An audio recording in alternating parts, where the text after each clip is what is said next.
మాంగళ్య shopping mall ఆర్సీపురంలో Ambedkar statue ఎదురుగా July 12న రాశి ఖన్నా చేతుల మీదుగా గ్రాండ్ ఓపెనింగ్. ఎస్, ప్రముఖ గాయని ఎస్ జానకి గారు మృతి ఇప్పుడు యావత్ సినీ లోకానికి ఒక పెద్దని లోటుగా మారింది. ఆమెతో కలిసి పనిచేసినటువంటి సంగీత దర్శకులు, గాయకులు జానకి గారితో తమకున్నటువంటి అనుబంధాన్ని ప్రతి ఒక్కరు కూడా గుర్తు చేసుకుంటున్నారు. ఎస్, ప్రస్తుతం మనతో సుమన్ టీవీతో లైవ్ కాల్లో మాట్లాడడానికి ప్రముఖ సంగీత దర్శకులుగా ఉన్నటువంటి ఆర్పి పట్నాయక్ గారు ఫోన్ ఇన్లో ఉన్నారు. ఆర్పి పట్నాయక్ గారు నమస్తే అండి. నమస్తే అండి. ఆర్పి పట్నాయక్ గారు, జానకి గారు లేరు అన్నటువంటి మాట మనం ఇప్పుడు ప్రస్తుతం వింటున్నప్పటికీ ఆమె పాటలు మాత్రం తరతరాలుగా నిలిచిపోతాయి. సో జానకి గారితో, జానకమ్మ గారితో మీకున్నటువంటి అనుబంధం ఎలాంటిదో ఒకసారి సుమన్ టీవీ వీక్షకులు చెప్పగలరా? రీసెంట్ గా కలిసానండి నేను March 21. ఓకే, వైజాగ్ లో కలిసాను. అంతకుముందు March 17 హైదరాబాద్ లో కలిసాను. ఓకే. అంటే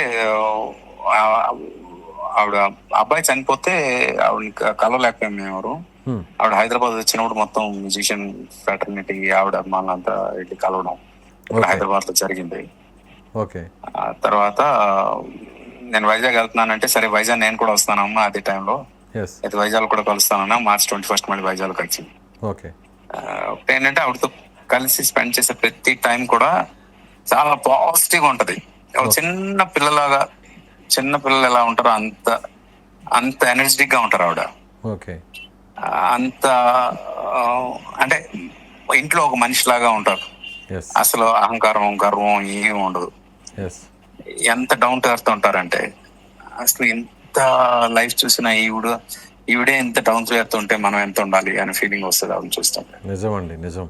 అది నిజంగా ఆమె పాడినటువంటి పాటలు ఇప్పటికీ కూడా, అంటే ఎప్పుడో ఒక 30 ఏళ్ల కిందట పాడిన పాటలు, 40 ఏళ్ల కిందట పాడిన పాటలు కూడా అందరికీ మనకు గుర్తుకొస్తూనే ఉంటాయి. అంటే ఇప్పుడు ఈ జనరేషన్ కూడా ఆ పాటలను అంతగా నచ్చుతారంటే నిజంగా ఆమె గాత్రం ఆ దేవుడిచ్చినటువంటి ఒక గొప్ప వరం అనుకోవచ్చు సినిమా లోకానికి. అవును, డెఫినెట్ గా. అంటే ఎక్స్ప్రెషన్ అనేది చాలా కొద్ది మందికి వస్తుందండి. అంటే సింగింగ్ అంటే స్వరాలు మాత్రమే కాదు, ఎక్స్ప్రెషన్ పలకడం కూడా చాలా ఇంపార్టెంట్. ఓకే. ఆ ఎక్స్ప్రెషన్ కూడా ఆవిడ దాంట్లో అంత పర్ఫెక్ట్ గా పలుకుతుంది. ఓకే. అందుకే ఇళయరాజా గారి కాంబినేషన్ లో అన్ని హిట్ సాంగ్స్ వచ్చాయి ఆవిడ. నిజంగా ఒక పాట ఆమెకు చివరిసారిగా మీ వైపు నుంచి సుమన్ టీవీ సాక్షిగా ఆమె పాడినటువంటి ఎన్నో వేల పాటల్లో మీకు నచ్చినటువంటి ఒక మధురమైనటువంటి పాటను ఈ సందర్భంగా ఆలపించే ప్రయత్నం చేస్తారా ఆర్పి? అంటే పాడే పరిస్థితి లేదండి, బట్ డెఫినెట్ గా ఆవిడ పాడిన పాటల్లో నీలీలా పాడేదా దేవా పాట ఏదైతే ఉందో ఆ పాట అంటే చాలా ఇష్టం అండి. ఎందుకంటే చాలా కష్టమైన పాట. అంత కష్టమైన పాట అప్పట్లో సింగిల్ టేక్, అంటే ఏ ఒక్కరు తప్పు చేస్తే మళ్ళీ మొత్తం అందరూ కలిసి పాడాలి, ప్లే చేయాలి. అలాంటి రోజుల్లో ఆవిడ అంత గొప్ప పాట సింగిల్ టేక్ లో ఎలా పాడారా అనేది ఇప్పటికీ ఒక $1 million క్వశ్చన్ అన్నమాట. అంత కష్టమైన పాట. దాని గురించి ఆ పాట అయితే గుర్తు చేసుకోవాలనిపించింది. అంతే, చాలా కష్టమైన పాట కాబట్టి నేను పాడలేను. ఓకే. ఓకే. ఇంకొక పాట ఏమన్నా పాడడానికి అవకాశం ఏమన్నా ఉంటుంది ఆర్పి గారు? మీరు ఫీమేల్ సింగర్స్ అడగాలి. ఎస్ అండి.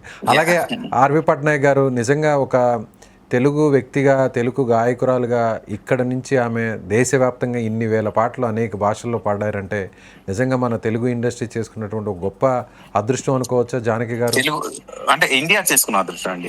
తెలుగు వాళ్ళ ఎక్స్ట్రా అదృష్టం ఏంటంటే ఆవిడ తెలుగు ఆవిడ. సింగర్ గా ఆవిడ మన ఇండియాలో పుట్టడం, ఇండియా చేసుకున్న అదృష్టం. నిజంగా ఆ జనరేషన్కి ఇప్పుడున్న జనరేషన్కి చాలా గ్యాప్ ఉంటుంది, కానీ వాళ్ళకున్న డిసిప్లైన్, అలాగే వాళ్ళకున్నటువంటి నిజంగా ఆ యాటిట్యూడ్ కానీ ఎక్కడైనా కూడా ప్రతి విషయంలో అంత రెస్పెక్ట్గా ఉంటారు. చిన్నవాళ్ళైనా పెద్దవాళ్ళైనా అన్ని వేల పాటలను పాడగలిగారంటే వాళ్ళకి వీళ్ళకున్న తేడాని ఏం చెప్పదలుచుకున్నారు? కంపేర్ చేయొద్దండి, అస్సలు కంపేర్ చేయొద్దు.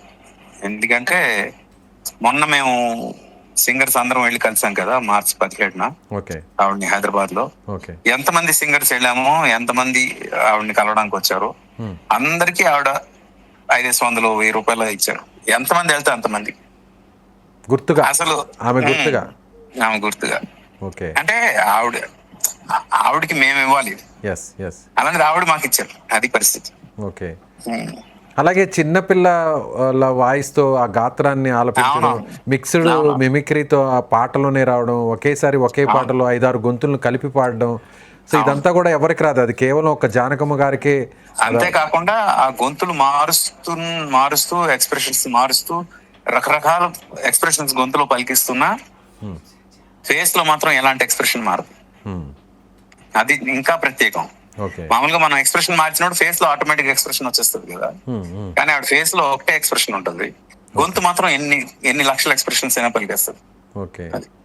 మిగిలిన గాయకులకు ఆమెకు ఉన్నటువంటి ప్రత్యేకమైనటువంటి తేడా ఏంటి? అలా అంటే ఎవరిది వాళ్ళు ప్రత్యేకం కదండి. ఇప్పుడు సుశీలమ్మ ప్రత్యేకం, ఈవిడ ప్రత్యేకం.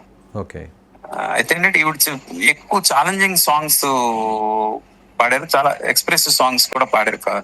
ఇప్పుడు మౌనమేళనోయి ఉందనుకోండి, అసలు ఆ పాట అలాంటి ఎక్స్ప్రెషన్ తో పాడాలని ఏ సింగర్ ధైర్యం కూడా చేయలేరు, అంత గొప్ప ఎక్స్ప్రెషన్ ఉంటుంది ఆ పాటను. అలా పాటల మధ్యలోనే ఆ ఏడ్చేటువంటి ఆ పరిస్థితిని కూడా పాటలోనే వినిపించడం, నవ్వేటువంటి వాయిస్ ని కూడా వినిపించడం, అలాగే కొన్ని చిన్నపిల్లల వాయిస్ ని వినిపించడం, పెద్దవాళ్ళ ముసలి వాళ్ళ అన్ని రకాల ఎక్స్ప్రెషన్స్ నిజంగా అలాంటి ఉన్నారండి. మేము కలిసినప్పుడు చాలా హెల్తీగా ఉన్నారు. అసలు ఈ న్యూస్ చాలా షాకింగ్ ఉంది, ఎందుకంటే అసలు ఛాన్సే లేదు. ఆవిడ ఎంత హెల్తీగా ఉన్నారంటే కనీసం ఇంకో 5 ఏళ్ళు ఈజీగా బతుకుతారు అన్నట్టు. అంత కలిసి 3 నెలలు అయింది నేను. నిజంగా చివరిసారిగా ఆమె చెప్పినటువంటి మాట ఏదైనా గుర్తుందా? ఆమె చివరిసారిగా మీతో మాట్లాడినప్పుడు కొన్ని సజెషన్స్ ఇచ్చేటువంటి టైంలో ఆమె ఏ విధంగా ఈ జనరేషన్ లో ఉన్నటువంటి సింగర్స్ కి, మ్యూజిక్ డైరెక్టర్స్ కి ఆవిడ నేను చేసిన భగవద్గీత రెగ్యులర్ గా వింటారంటే అండి, అది పర్టికులర్ గా చెప్పారు. మీ భగవద్గీత ఎంత బాగుందో నేను ఎన్నిసార్లు వింటాను, నాకు చాలా ఇష్టం మీ భగవద్గీత వినాలంటే అన్నారు. అది అంతకన్నా అదృష్టం ఇంకేమని చెప్పండి. మిమ్మల్ని పేరు పెట్టి అభిమానంగా పిలిచేవాళ్ళ? చాలా చాలా. అసలు మా ఇంటికి వచ్చారు, ఇంట్లో కూడా అందరినీ సొంత ఇంటి మనుషులాగా, మా ఇంట్లో ఒక మనిషిలాగా కలిసిపోయారు. చాలా కొన్ని గంటలు కూర్చొని అందరితో స్పెండ్ చేసిన టైం ప్రతిది కూడా చాలా గొప్ప ఫీలింగ్. ముఖ్యంగా ఆమె పాడినటువంటి పాటల్లో మీకు బాగా నచ్చినటువంటి పాటలు, హిట్ సాంగ్స్ చాలా ఉన్నాయి, కొన్ని 100,000 ఉన్నాయి. చెప్పాను కదండి, నీళ్ళ పాడితే దేవ పాట మాత్రం డెఫినెట్ గా చాలా కష్టమైన పాట. ఓకే. అది ప్రతి సింగర్ కి అదొక ఛాలెంజ్. అది కనుక వాళ్ళు పాడగలిగితే, ఆవిడ పాడిన దాంట్లో 10% పాడగలిగిన వాళ్ళు చాలా గొప్ప సింగర్స్ అయిపోతారు. Right sir. అలాగే చివరిసారిగా ఒక వాక్యంలో జానకమ్మ గారి గురించి చెప్పాలంటే ఒకే ఒక వాక్యంలో ఏం చెప్పవచ్చు ఆమె గురించి? సరస్వతీదేవి పుట్టింది, ఇంకా చాలు అని ఆవిడ మనందరికీ ఇవ్వాల్సినంత ఎంటర్టైన్మెంట్ ఇచ్చి, సంగీతం నేర్పించి, మిగతా కూడా కావాల్సినంత సంపద ఇచ్చేసి, ఇంకా దీన్ని వాడుకొని మీరు చాలు అని చెప్పి వెళ్తాను అనిపించింది. థ్యాంక్స్ అండి. థ్యాంక్ యూ సో మచ్ ఆర్పి పట్నాయక్ గారు. సో ఇది ప్రముఖ గాయకులు, సంగీత దర్శకులు, అలాగే దర్శకులుగా ఉన్నటువంటి ఆర్పి పట్నాయక్ గారు జానకమ్మ గారితో ఉన్నటువంటి అనుబంధాన్ని ఆయన గుర్తు చేసుకుంటున్నారు. సరిగ్గా 3 నెలల కిందట విశాఖపట్నంలో కొంతమంది గాయకులందరితో కలిసి ఆమెను కలిసినటువంటి పరిస్థితి. కలిసిన తర్వాత ఆమె ఎంతో ఆత్మీయంగా, ఎంతో అభిమానంగా ప్రతి ఒక్కరితో కూడా ముచ్చటించారు. చిన్న పిల్లల ప్రతి విషయాన్ని కూడా గుర్తుపెట్టుకొని అక్కడ ముచ్చటించడం, వాళ్ళతో మాట్లాడడం అనేది ఇప్పటికీ కూడా కళ్ళ ముందే మెదులుతూనే ఉందన్నారు. అలాగే ఆర్పి పట్నాయక్ గారు ఆలపించినటువంటి, వినిపించినటువంటి, రాసినటువంటి భగవద్గీతను కూడా ఇప్పటికీ తాను వింటుంటాననేటువంటి విషయాన్ని నేరుగా ఆయనతోనే చెప్పడం జరిగిందంటారు. ఇలా జానకమ్మ గారు సినిమా రంగంలో ఉన్నటువంటి సంగీత దర్శకులకు, ఆనాటి తరానికి సంబంధించిన సంగీత దర్శకులతో పాటు నేటి తరానికి సంబంధించిన సంగీత దర్శకులు, గాయకులతో, టెక్నీషియన్స్తో, ఇలా ప్రతి ఒక్కరితో కూడా ఆమె ఎంతో అభిమానాన్ని చూపించేవాళ్ళు, ఎంతో మర్యాదపూర్వకంగా వ్యవహరించేవాళ్ళు. సో ఒక రకంగా చెప్పాలంటే చిన్న పిల్లలు ఏ విధంగా అయితే ముచ్చటిస్తారో అలాగే ఇప్పటికీ కూడా ఈ వయసులో కూడా జానకమ్మ గారు అందరితో అలాగే ముచ్చటిస్తారు. సో జానకమ్మ గారిని చివరగా 3 నెలల కిందట కలిసినప్పుడు సంపూర్ణమైనటువంటి ఆరోగ్యంతో ఉన్నారు. ఇలా ఆమె హఠాత్తుగా గుండెపోటుతో చనిపోతారని నిజంగా ఎవ్వరం కూడా ఊహించలేకపోయాం. నిజంగా ఇదొక హఠాత్ పరిణామంగా దీన్ని చూడాలి. జానకమ్మ గారు మన మధ్య లేనప్పటికీ కూడా ఆ సరస్వతీదేవి ఆమె గాత్రం రూపంలో ఎంతో సంపదను తరతరాలకు ఇచ్చిపోయారు. సో జానకమ్మ గారి లేని లోటు అనేది ఎప్పటికీ తీరలేనిది.